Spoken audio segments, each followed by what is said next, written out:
To Shravan moto wings. Today మనం వచ్చేసి ఛాయా సోమేశ్వర టెంపుల్కి వెళ్తున్నాం. So this is solo ride, నేను ఒక్కనే వెళ్తున్నాను. సో తొందరగా రీచ్ అయినాం అనుకో, మనం ఇంటికి కూడా తొందరగా వెళ్ళిపోవచ్చు. ఎవరైనా ఇలాంటి ప్లేసెస్ కవర్ చేయాలని అనుకుంటే వన్ డేలా మార్నింగ్ రెడీ అయిపోండి.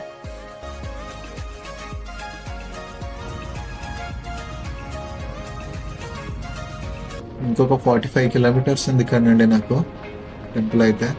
సో చిన్నపిల్లల ఫోటోషూట్స్ ఇట్లాంటివి. సో మీరు ఎవరైనా కెమెరా ఇట్లాంటివి తీసుకుని, అభిషేకం జరగడం వల్ల ఈ లైట్స్ ఆన్ చేసి ఉన్నాయి. లైట్ ఆఫ్ ఉన్నప్పుడు మనకి ఆ షాడో అనేది అయితే కనిపిస్తుంది. నెక్స్ట్ డెస్టినేషన్ వచ్చేసి చెరువుగట్టు. ఇది 17 కిలోమీటర్స్ ఉంది ఇక్కడ నుండి. సో దీనిది పార్ట్ 3 ఉంటుంది. సో నెక్స్ట్ వీడియోలో కలుద్దాం. Bye by.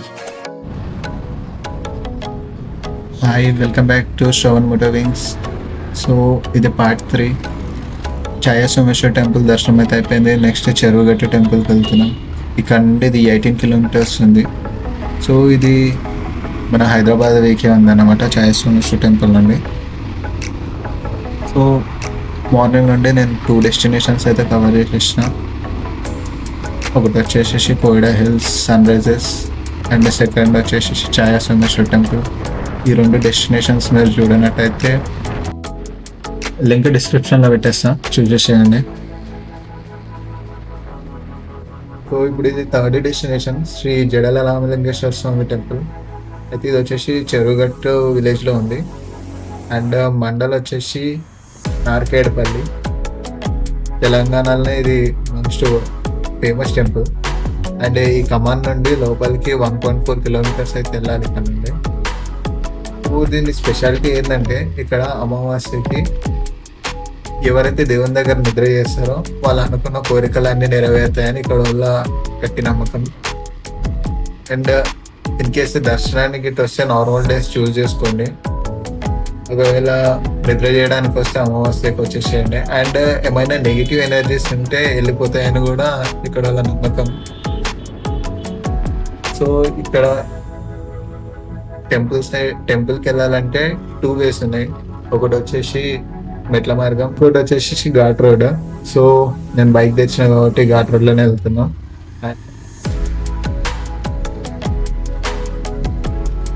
మనకి పార్కింగ్ ఫీ అయితే ఉంటుంది. ఎవ్రీ బైక్కి 10 రూపీస్, ఇన్ కేస్ కార్ అయితే 20 రూపీస్. యాక్చువల్లీ అయితే ఇది నా ప్లాన్లో లేకుండే ఈ డెస్టినేషన్, కాకపోతే మా ఫ్రెండ్ సజెస్ట్ చేసిందని వచ్చిండే. అండ్ ఇక్కడ బ్రహ్మోత్సవాలు అయితే అంట, క్రేజీ అయితే అంట. పార్వతుల కళ్యాణం, అగ్నిగుండం, బోనాలు, ఒడిబియ్యం ఇట్లాంటివి చాలా చాలా చాలా యాక్టివిటీస్ అయితే అంట.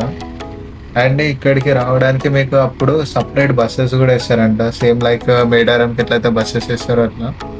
అండ్ ఈడికి రావడానికి మోస్ట్లీ తెలంగాణ, ఆంధ్రప్రదేశ్, కర్ణాటక, మహారాష్ట్ర ఈ స్టేట్స్ నుండి కూడా వస్తారంట జనాలు ఈ జాతర చూడడానికి. టైం 12 అవుతుంది. టెంపుల్ ఏమో 12:30 నుండి 3 వరకు క్లోజ్ అంట. సో ఈ గ్యాప్లో మనం దర్శనం అయితే చేసేసుకోవాలి. చూద్దాం ఎంత టైం పడుతుందో. అండ్ ఇక్కడ మనకి ఎవరైనా స్టే చేయాలనుకుంటే సత్రాలు కూడా ఉంటాయి. ఇక్కడ లెఫ్ట్ సైడ్ కనిపిస్తున్నాయి కదా, ఈ బిల్డింగ్స్ అన్ని సత్రాలే. అండ్ మనకి ఇంకో మార్గం ఉంది కదా మెట్ల దారి. సో దాని నుండి ఇటు ఎక్కాలనుకుంటే 360 స్టెప్స్ ఎక్కాలి మొత్తం మీదికి. అండ్ ఈ టెంపుల్ యొక్క చరిత్రకు వస్తే పరశురాముడు ఉంటాడు కదా, సో ఆయనే ఈ భూమి మీద మొత్తం 108 శివలింగాలను ప్రతిష్ఠించిండు అన్నమాట. అయితే ఆ లాస్ట్ 108వ శివలింగం ఏదైతుందో అది ఇక్కడ ప్రతిష్ఠించిండు. ఈ పరశురాముడు చేసిన ఘోర తపస్సుకి శివలింగం ఏదైతుందో 3 గుట్టల మీద స్వయంభుగా వెలిసి దర్శనం ఇచ్చిందంట. అందుకే ఈ టెంపుల్ చాలా ఫేమస్ అన్నమాట ఈ నల్గొండ ఏరియాలో. అక్కడ మీద కనిపిస్తుంది కదా, అక్కడనే మనకి వెలిసిన లింగం కనిపిస్తుంది.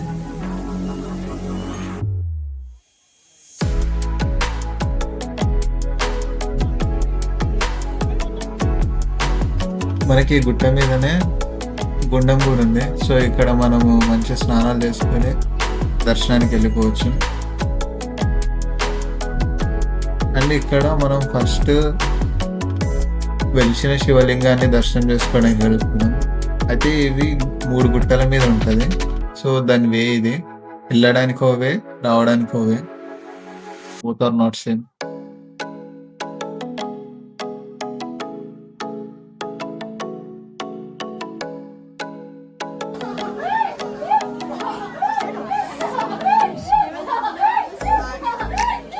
విన్నారు కదా, ఒక ఆమెకి అయితే శిఖం వచ్చింది దేవుడు ఎక్కినాక. అండ్ ఈ 3 గుండ్లు ఉన్నాయి కదా, ఈ 3 గుండ్ల మీదనే దేవుడు అయితే వెలిసిండు ఇక్కడ. మనం ఇప్పుడు దాని మీదకి ఎక్కాలి. ఇక్కడ కనిపిస్తుంది కదా, అది గర్భగుడి.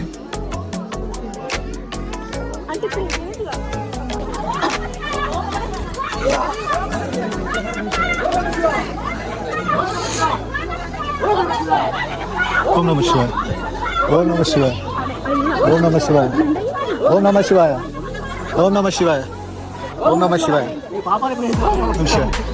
ఓం నమః శివాయ, ఓం నమః శివాయ, ఓం నమః శివాయ. ఈ 2 గుండ్ల మధ్యలో ఒక సంద ఉంది కదా, ఆ సందులకించి అవతలకి వెళ్ళేసి రావాలంట. ఈజీగా వెళ్ళేసి వచ్చారు అనుకో, వాళ్ళు ఎక్కువ పాపాలు చేయనట్టు. ఇన్ కేసు అందులో ఇరుక్కపోయినాం అనుకో, పాపాలు చేసినట్టు. అప్పుడు శివయ్య నువ్వే దిక్కు అని అంటే ఆ సందుల నుండి బయటికి వెళ్తామంట. ఇది జస్ట్ లైక్ మన అరుణాచలంలో ఉన్న మోక్ష మార్గం లాగా.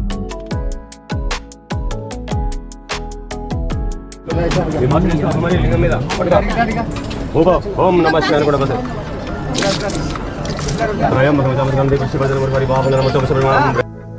ఈ లింగమే పరశురాముడు ఘోర తపస్సు చేయంగా వెలిసిన లింగం. ఇది వచ్చేసి ఫుల్ విలేజ్ టాప్ వ్యూ. చూడండి ఎంత క్రేజీ ఉందో.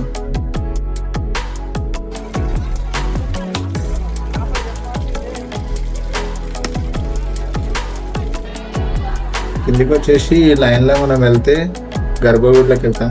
ఇక్కడ మనము పరశురాముడు స్థాపించిన శివలింగాన్ని దర్శించుకోవచ్చు.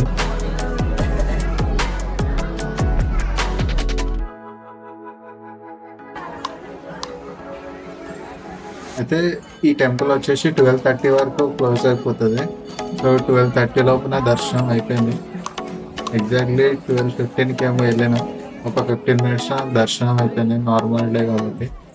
అమావాస్య రోజు అయితే ఇంకా బాగానే టైం పడుతుంది.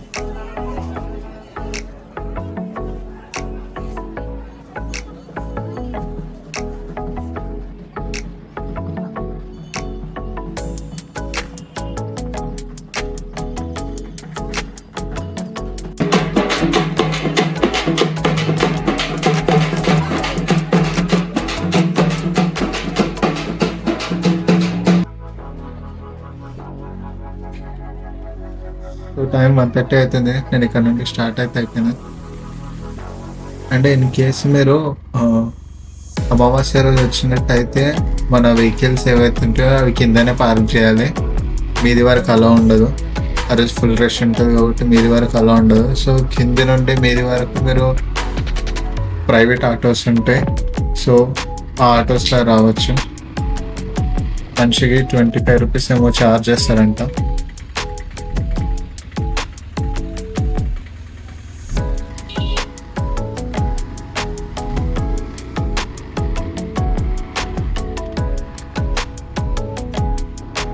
మీలో ఎంతమంది చిన్న ఉన్నప్పుడు పీసీ గేమ్స్ ఆడుతుండే? నేనైతే GTA San Andreas గట్టిగా ఆడుతుండే. సేమ్ అందులో కూడా హైవే ఎక్కినప్పుడు సైడ్కి నుంచి ఇట్లాంటి రోడ్స్ ఉంటాయి. ఇది ఎక్కితే హైవే ఉంటుంది. అండ్ ఈ పీసీ గేమ్స్ కోసం నేను ఆ ఫ్రెండ్ సిటీసీ పోయి పీసీ కొనుక్కొచ్చుకొని ఆ సమ్మర్స్ మొత్తం ఆడుతుండే ఇట్లనే. మూమెంట్ అంటే మెదిపట్నం పోవాలి, ఆడ గేమ్ సీడీలు కొనుక్కోవాలి, రావాలి, ఇన్స్టాల్ చేసుకొని ఆడాలి. అండ్ ప్రిన్స్ ఆఫ్ పర్షియా అయితే చెప్పనే చెప్పద్దు. వాటి ఎన్ని వర్జన్స్ కంప్లీట్ చేసాము. శాండ్ ఆఫ్ టైమ్స్ అని, 2 థ్రోన్స్ అని, 1, 2, 3. అంటే జీటీఏలో కూడా vice city, San Andreas, GTA 3 liberty city, మీరు చిన్నగా ఉన్నప్పుడు ఏమేమి గేమ్స్ ఆడారో అవన్నీ కమెంట్ బాక్స్లో కామెంట్ చేయండి. చూద్దాం ఎంతమంది ఏమేమి ఆడారు.